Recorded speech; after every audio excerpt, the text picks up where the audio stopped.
নমস্কার বন্ধুরা, আমি সুশোভন। অদ্ভুত অথচ বাস্তব চ্যানেলের আজকের এই স্পেশাল এপিসোডে আপনাদের সকলকে স্বাগত। আজকের এই ভিডিওটি শুধুমাত্র একটি সংবাদ বিশ্লেষণ নয়, বরং এটি আমাদের গ্লোবাল ইকোনমির একটি ভবিষ্যৎ চিত্র। বন্ধুরা, কল্পনা করুন এমন একটা পৃথিবী যেখানে প্রতিটি দেশের ঋণের বোঝা তার মোট উপার্জনের থেকেও বেশি হয়ে গেছে। অবিশ্বাস্য মনে হলেও আন্তর্জাতিক মুদ্রা তহবিল বা IMF ঠিক এই আশঙ্কাই প্রকাশ করেছে। মাত্র দুদিন আগে আসা এক রিপোর্টে দাবি করা হয়েছে আগামী 36 মাসের মধ্যে আমাদের এই পৃথিবী এক ঐতিহাসিক গ্লোবাল ডেট ক্রাইসিসের মুখোমুখি হতে চলেছে। আজকের এই ভিডিওতে আমরা আলোচনা করব কেন বিশ্বের দুই পরাশক্তি আমেরিকা এবং চীন আজ ঋণের সমুদ্রে ডুবতে বসেছে, এবং এই মহাসংকটের মাঝেও কেন ভারতকে পৃথিবীর একমাত্র ব্রাইট স্পট বলা হচ্ছে। ভারতের অর্থনীতি কি সত্যি মন্দার হাত থেকে বেঁচে ফিরবে, নাকি ষষ্ঠ স্থানে নেমে যাওয়াটা কোনো বড় বিপদের সংকেত? বন্ধুরা, সরাসরি নিউজের গভীরে যাওয়া যাক। গত কয়েক বছর ধরে আমরা কোভিডের অতিমারি এবং ইউক্রেন যুদ্ধের ফলে তৈরি হওয়া সাপ্লাই চেন ক্রাইসিস দেখেছি, কিন্তু IMF এখন যে সংকেত দিচ্ছে তা কোনো সাময়িক দুর্যোগ নয়, বরং এটি একটি সিস্টেমেটিক ফেলিওর বা গোটা বিশ্ব ব্যবস্থা ভেঙে পড়ার এক আগাম সতর্কবার্তা। হেডলাইনটি গুরুত্ব দিয়ে দেখুন। এখানে লেখা আছে, global debt to hit post world war II levels by 2029. IMF says warns of rising fiscal strains amid West Asia war. অর্থাৎ পুরো বিশ্বের যা মোট আয় বা গ্লোবাল জিডিপি তার সমান বা তার থেকেও বেশি হয়ে যাবে বিশ্বের মোট ঋণের পরিমাণ। সহজ ভাষায় বললে, আজ সারা পৃথিবী মিলে যা রোজগার করছে তার পুরোটাই খরচ হয়ে যাবে পুরনো ধার মেটাতে। অর্থনীতিবিদদের ভাষায় একেই বলা হয় ডেট ট্র্যাপ বা ঋণের এক মরণ ফাঁদ। বন্ধুরা, এই পরিসংখ্যানটা কতটা ভয়ঙ্কর তা বুঝতে গেলে আমাদের একটু ইতিহাসের পাতায় তাকাতে হবে। শেষবার পৃথিবীর এমন করুণ দশা হয়েছিল 1945 সালে, দ্বিতীয় বিশ্বযুদ্ধের ঠিক পরে। কিন্তু তখনকার পরিস্থিতির সাথে আজকের এক বিশাল তফাৎ আছে।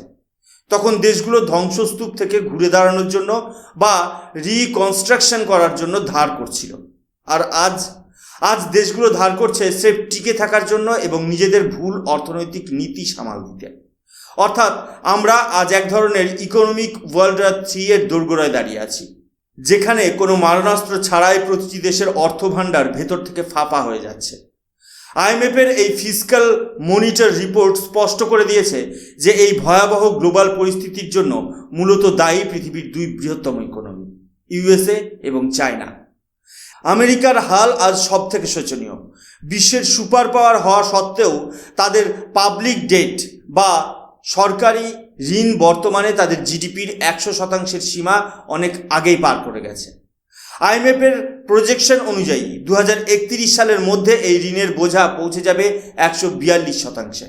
একবার ভাবুন, আমেরিকার মতো দেশ যদি তাদের ঋণের কিস্তি বা ইন্টারেস্ট পেমেন্ট দিতে হিমশিম খায়, তবে সারা বিশ্বের বন্ড মার্কেট তাসের ঘরের মতো ভেঙে পড়বে। অন্যদিকে চীনের সংকট আরও গভীর। চীনের রিয়েল এস্টেট ক্রাইসিস বা আবাসন শিল্পের ধস এখন আর গোপন কোনো খবর নয়। বড় বড় কোম্পানি দেউলিয়া হয়ে যাচ্ছে। মানুষের কেনাকাটা করার ক্ষমতা বা কনজিউমার ডিমান্ড তলানিতে এসে ঠেকেছে। এর ফলে চীন সরকার অর্থনীতিকে জোর করে সচল রাখতে একের পর এক স্টিমুলাস প্যাকেজ ঘোষণা করছে এবং তার জন্য লাগাতার ধার করে চলেছে। IMF বলছে 2031 সালের মধ্যে চীনের ঋণও তাদের জিডিপির 127% ছাড়িয়ে যাবে। এখন বড় প্রশ্ন হলো, বিশ্বের 1 নম্বর আর 2 নম্বর অর্থনীতি যখন ঋণের সমুদ্রে ডুবছে, তাদের বাজেট ডেফিসিট নিয়ন্ত্রণের বাইরে চলে যাচ্ছে, তখন কি ভারত নিরাপদ থাকতে পারবে? গ্লোবাল ইকোনমির এই সুনামির ঢেউ কি আমাদের উপকূলেও আছড়ে পড়বে, নাকি ভারতের রিজিলিয়েন্স ইকোনমি এই সংকটের মধ্যেও আমাদের রক্ষা করবে? চলুন পরের চ্যাপ্টারে আমরা এই ধাঁধার উত্তর খুঁজি। বন্ধুরা, এই গ্লোবাল ঋণ সংকটের আগুনে ঘি ঢেলে দিয়েছে পশ্চিম এশিয়ার সাম্প্রতিক উত্তেজনা। ইরান এবং ইসরায়েলের মধ্যে যে ছায়াযুদ্ধ বা শ্যাডো ওয়ার গত কয়েক দশক ধরে চলে আসছিল, তা এখন সরাসরি প্রথাগত যুদ্ধের রূপ নিয়েছে। আর এর ফলশ্রুতিতে বিশ্ব অর্থনীতিতে তৈরি হয়েছে এক সিস্টেমেটিক লেভেল স্ট্রেস, অর্থাৎ একটা ছোট ফাটল এখন পুরো গ্লোবাল সিস্টেমকে ধসিয়ে দেওয়ার ক্ষমতা রাখছে। আইএমএফের চিফ ইকোনমিস্টরা অত্যন্ত গুরুত্ব দিয়ে বলছেন যে আমরা এখন এক গ্লোবাল রিসেশন বা বিশ্ব মন্দার দিকে অত্যন্ত দ্রুত গতিতে এগিয়ে যাচ্ছি। আইএমএফের এই আশঙ্কার পেছনে মূলত দুটি মাস্টার ফ্যাক্টর কাজ করছে। প্রথম কারণটি হলো এনার্জি প্রাইসেস বা জ্বালানির মূল্য। বন্ধুরা, ম্যাপের দিকে তাকালে আপনারা দেখতে পাবেন স্ট্রেট অফ হরমুজ বা হরমুজ প্রণালীকে। বিশ্বের মোট খনিজ তেলের প্রায় 20% এই সরু জলপথ দিয়ে পরিবাহিত হয়। ইরান যদি কোনোভাবে এই পথটি ব্লক করে দেয় কিংবা যুদ্ধের কারণে জাহাজ চলাচল ব্যাহত হয়, তবে আন্তর্জাতিক বাজারে অপরিশোধিত তেল বা ক্রুড অয়েলের দাম মুহূর্তের মধ্যে আকাশ ছোঁয়া হয়ে যাবে।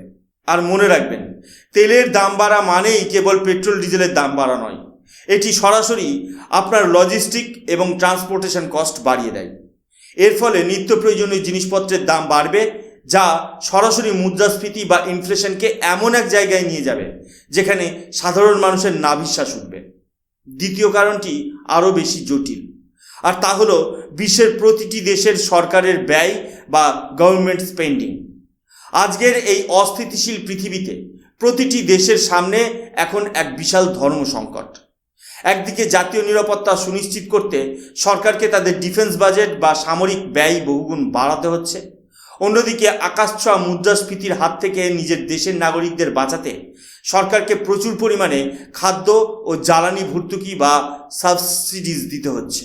একবার ভেবে দেখুন, একদিকে যুদ্ধের জন্য ট্যাঙ্কার মিসাইল কেনার খরচ, আর অন্যদিকে মানুষের ক্ষোভ কমাতে সস্তায় চাল ডাল তেল দেওয়ার খরচ। এই দ্বিমুখী চাপে প্রতিটি দেশের জাতীয় কোষাগার বা ট্রেজারি আজ শূন্য হয়ে যাওয়ার পথে। আর যখনই সরকারের আয় কমে যায় কিন্তু খরচ বেড়ে যায়, তখনই জন্ম নেয় ফিসক্যাল ডেফিসিট। এই ঘাটতি মেটানোর জন্য সরকারকে আবার সেই জনগণের থেকেই চড়া সুদে টাকা ধার করতে হয়, যাকে আমরা বলছি পাবলিক বোরোয়িং। আইএমএফের স্পষ্ট হুঁশিয়ারি হলো, এই ধরনের বোঝা এবং ক্রমবর্ধমান সুদের হার বিশ্বকে এমন এক অতল গহ্বরে ঠেলে দিচ্ছে যা থেকে বেরিয়ে আসার পথ আগামী কয়েক বছরে অন্তত দেখা যাচ্ছে না। তবে কি এই অন্ধকার টানেলের শেষে কোনো আশার আলো নেই? আছে বন্ধুরা, আর সেই আলোর নামই হলো ভারত। কেন? চলুন আলোচনা করি পরবর্তী চ্যাপ্টারে। বন্ধুরা, যখন পুরো বিশ্বের বড় বড় অর্থনীতিগুলো এক বিশাল অন্ধকার টানেলের মধ্যে দিয়ে যাচ্ছে এবং তাদের গ্রোথ ফোরকাস্ট বা প্রবৃদ্ধির হার ক্রমাগত কমানো হচ্ছে, ঠিক তখনই ভারতের ক্ষেত্রে চিত্রটা কিন্তু একদম উল্টো। এখানেই লুকিয়ে আছে আজকের ভিডিওর সবথেকে রোমাঞ্চকর এবং ইতিবাচক তথ্যটি। একটু হেডলাইনটি গুরুত্ব দিয়ে দেখুন, একবার গভীরভাবে ভেবে দেখুন বন্ধুরা। 2026-27 অর্থবর্ষের জন্য আইএমএফ যখন আমেরিকা, চীন, এমনকি জার্মানির মতো শক্তিশালী দেশগুলোর প্রবৃদ্ধির পূর্বাভাস কমিয়ে দিয়েছে, ঠিক সেই সময় দাঁড়িয়ে তারা ভারতের রেটিং 0.1% বাড়িয়ে 6.5% করেছে। এখন প্রশ্ন জাগতে পারে, সারা পৃথিবী যখন ধুঁকছে তখন ভারতের এই জাদুকরী সাফল্যের রহস্যটা কি? আইএমএফের অ্যানালিসিস অনুযায়ী এর পেছনে মূলত তিনটি প্রধান স্তম্ভ কাজ করছে। প্রথমত, ভারতের ডোমেস্টিক ডিমান্ড বা অভ্যন্তরীণ চাহিদা।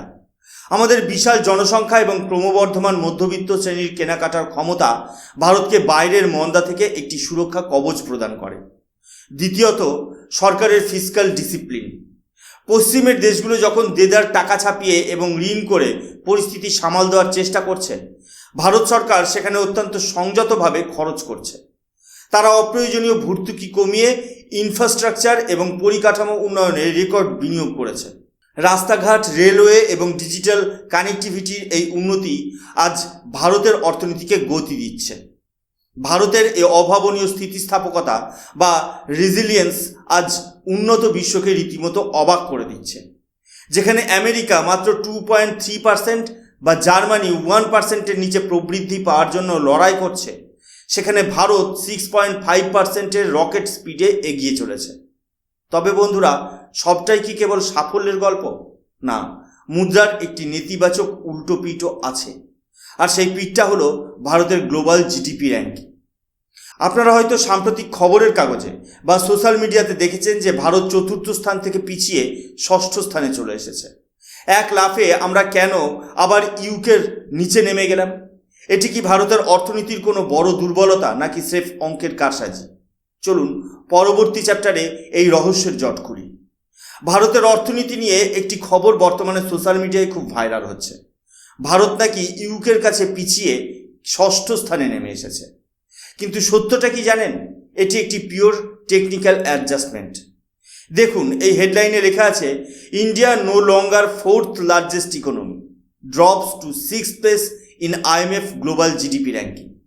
বন্ধুরা, আমাদের বুঝতে হবে জিডিপি মাপা হয় ডলারে। গত 1.5 মাসে ইরান যুদ্ধের উত্তেজনায় এবং গ্লোবাল মার্কেটে ডলারের শক্তি বাড়ায় ভারতীয় রুপির সামান্য অবমূল্যায়ন বা ডেপ্রিসিয়েশন হয়েছে। ফলে ডলারে কনভার্ট করলে ভারতের জিডিপি কিছুটা কম দেখাচ্ছে। অন্যদিকে ইউকের পাউন্ড কিছুটা শক্তিশালী হওয়ায় তারা টেকনিক্যালি আমাদের উপরে উঠে গেছে। কিন্তু স্ট্রাকচারাল স্ট্রেংথ বা কাঠামোগত শক্তির দিক থেকে ভারত এখনও ইউকের চেয়ে অনেক এগিয়ে। ভারতের মুদ্রাস্ফীতি ইউকে বা ইউরোপের দেশগুলোর তুলনায় অনেক বেশি নিয়ন্ত্রণে। তাই এই র্যাঙ্কিং পরিবর্তন খুবই সাময়িক। বিশেষজ্ঞরা বলছেন 2027 সালের মধ্যেই ভারত আবার তার জায়গা ফিরে পাবে এবং হয়তো জাপানকেও ছাড়িয়ে যাবে। তবে আশার বাণীর মাঝে IMF কিছু আশঙ্কার কথাও শুনিয়েছে।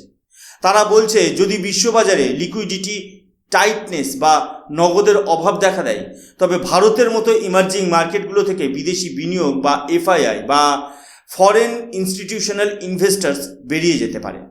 বন্ধুরা, আমাদের ভারতের অর্থনীতি আজ এক দ্বিমুখী তলোয়ারের উপর দাঁড়িয়ে।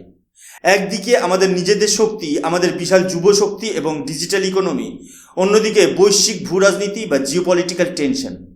যদি তেলের দাম নিয়ন্ত্রণের বাইরে চলে যায়, তবে আমাদের কারেন্ট অ্যাকাউন্ট ডেফিসিট বেড়ে যেতে পারে। পরিশেষে বলা যায়, IMF এর এই সতর্কবার্তা কোনো সাধারণ রিপোর্ট নয়, এটি একটি অ্যালার্ম। বিশ্ব এখন এক বড় ধরনের অর্থনৈতিক পরিবর্তনের মধ্যে দিয়ে যাচ্ছে।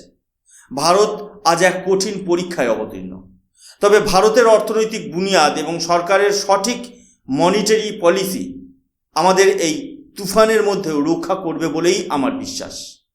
আপনাদের কি মনে হয়, ভারত কি পারবে এই ঋণের পাহাড় ডিঙিয়ে বিশ্বের শীর্ষ 3 অর্থনীতির একটি হতে, নাকি গ্লোবাল রিসেশন আমাদের স্বপ্নকে থামিয়ে দেবে? আপনার মূল্যবান মতামত অবশ্যই কমেন্ট সেকশনে জানান। আমি সুশোভন, আজকের মতো এখানেই শেষ করছি। ভিডিওটি ইনফরমেটিভ মনে হলে লাইক করুন এবং শেয়ার করুন বন্ধুদের সাথে। জিওপলিটিক্স এবং ইকোনমির এরকম আরও বিশ্লেষণমূলক ভিডিও পেতে সাবস্ক্রাইব করুন অদ্ভুত অথচ বাস্তব চ্যানেলকে। দেখা হচ্ছে পরবর্তী ভিডিওতে। ততক্ষণ ভালো থাকুন, সচেতন থাকুন। জয় হিন্দ, বন্দে মাতরম, ভারত মাতা কি জয়।